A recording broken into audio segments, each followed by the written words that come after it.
Perder tempo não, vambora para o vídeo. E mesmo o Luciano. O Marcos Antônio, eu acho que é o símbolo do São Paulo mais criativo, né? Era assim com o Zubeldia e tem sido ainda mais com o Crespo no sistema com 3 zagueiros. O São Paulo faz sua quarta partida jogando bem. Foram 3 vitórias e um empate contra o Bragantino. Muito. Aí o Marcos Antônio dando assistência para o Ferreirinha, que também estava machucado, também voltou, né? Na parte final do Zubeldia não tinha Marcos Antônio, não tinha Ferreirinha, etc, etc. Que tomou o terceiro amarelo, né? Tomou o terceiro amarelo. Aí acho que nós vamos falar da sequência. Mais pra frente, o São Paulo entrou em campo com 9 pendurados, né? Como disse o Crespo, não tem lateral direito, não tem zagueiro. Nós vamos falar do cobertor curto. O cobertor curto continua, o elenco continua curto. O São Paulo é o que menos investiu em direito federativo. A janela só fecha dia 2 de setembro. O São Paulo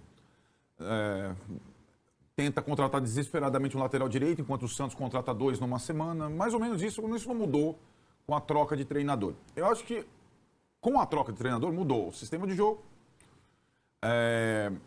E também acho que uma situação de confiança, de calma para jogar. Mas assim, né, Tironi? Eu acho que essa sensação a gente só teve depois do jogo com o Corinthians. Depois da primeira vitória. Depois que a vitória tira o time do sufoco. E aí, naturalmente, acho que o time se solta, né?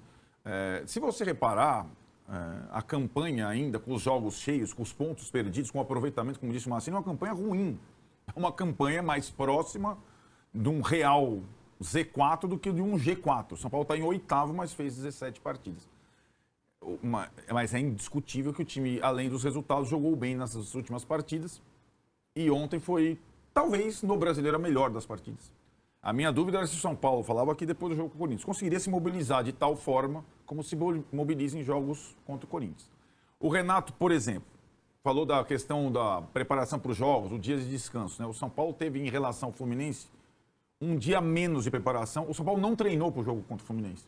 Veio de Caxias, no sábado, quem jogou treinou de tênis e foi para o jogo. Mas o São Paulo estava bem armado para o jogo. Curiosamente, o Renato fez com o Fluminense uma coisa que ninguém tinha feito com o São Paulo até então, São Paulo do Crespo. Ele espelhou o São Paulo. Usou também 3 zagueiros. Usou dupla de ataque. Usou 3 volantes para que o jogo ficasse naqueles duelos individuais, né? E vai ser assim a partir de agora. Assim como o Cruzeiro começou a ganhar, decifraram o Cruzeiro. O São Paulo não é nada de outro mundo. E os times começam a estudar essa nova forma de jogar. Foi o que o Renato fez e o São Paulo, até o gol do Arboleda, teve muitos problemas. Depois o gol do Arboleda deslanchou e fez uma partida muito boa, merecendo a vitória até por mais gols. A questão agora, Tironi, é que vai começar o desafio da frente tripla, né? E esse é o desafio do São Paulo na temporada.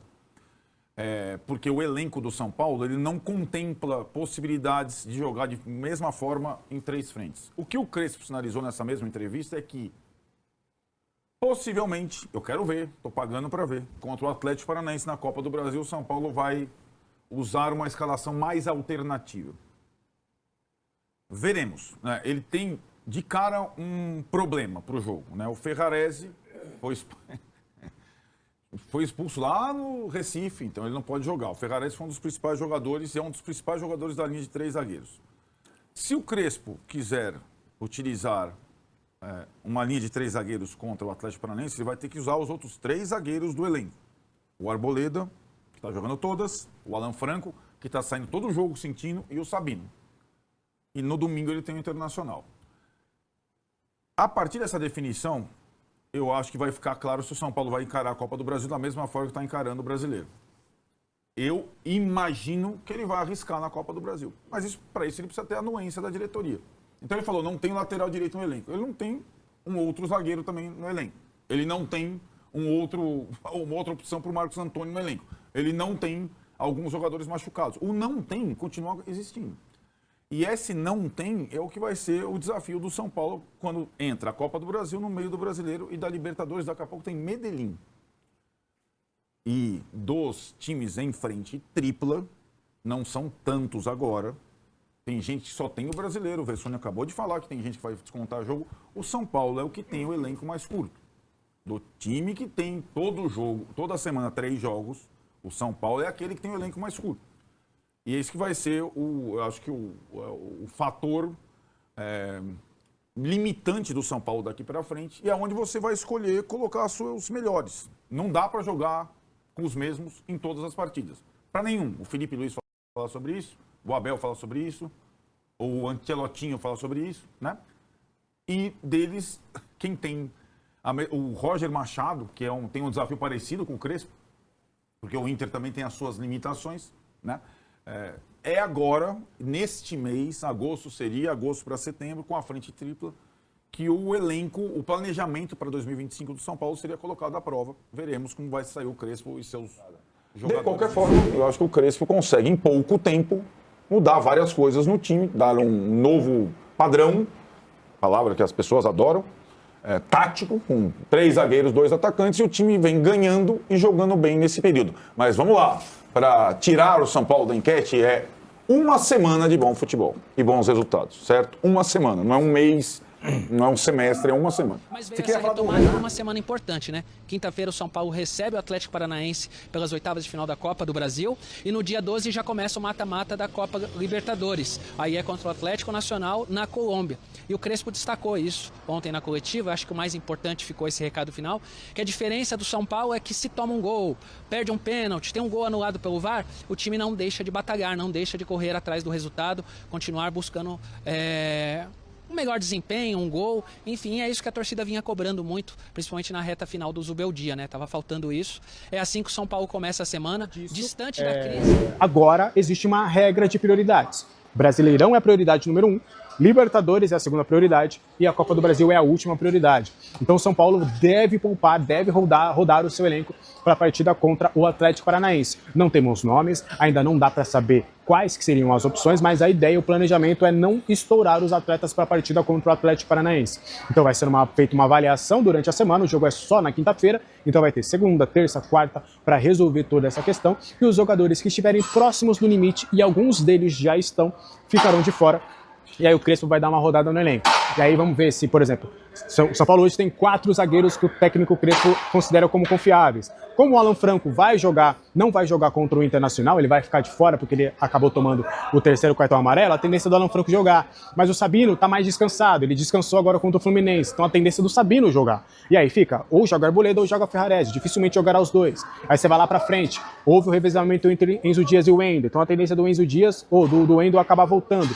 Do outro lado, o Cedric deve ganhar um descanso, ou quem sabe Mike ou até Lucas Ferreira improvisado, podem ganhar uma oportunidade pela ala direita. Dos 3 volantes, você tem uma opção que você poderia tirar para a entrada do Rodriguinho. Lá na frente, Ferreirinha também vai cumprir suspensão contra o Internacional, então seria mais um jogador que poderia começar jogando contra o Atlético Paranaense. Mas é fato que o Crespo vai começar a dar uma mesclada no time, vai começar a dar uma rodada nesse elenco, porque realmente o calendário ele é puxado, ele é pesado, são 3 frentes, são 3 competições, são jogos quarta e domingo, então não dá para todo mundo jogar todos os jogos, então agora o Crespo vai dar uma rodada nesse elenco. Beleza?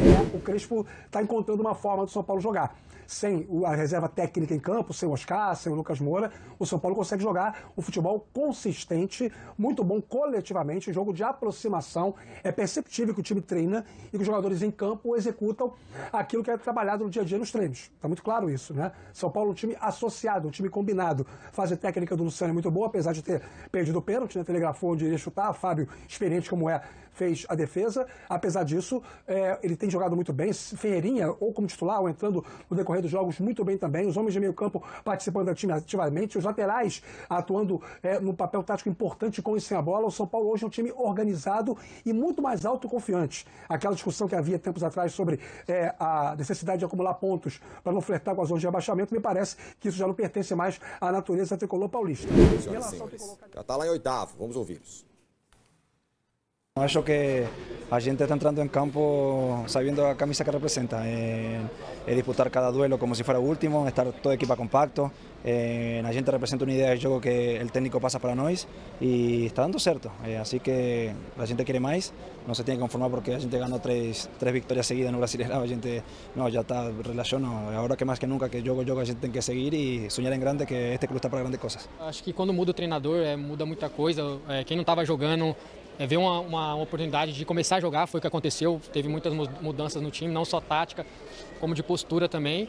E é isso, acho que todo mundo quer ajudar, todo mundo tá vendo que dá para jogar. Então acho que é isso. Eu sou muito contente por os atletas, por la maneira, a forma de que jogou, mas ainda por as situações adversas. Não é fácil errar um pênalti. O VAR anulou o gol e o time é sempre igual. Sempre igual. Sempre agressivo, sempre com vontade de jogar bola e vontade de recuperar bola.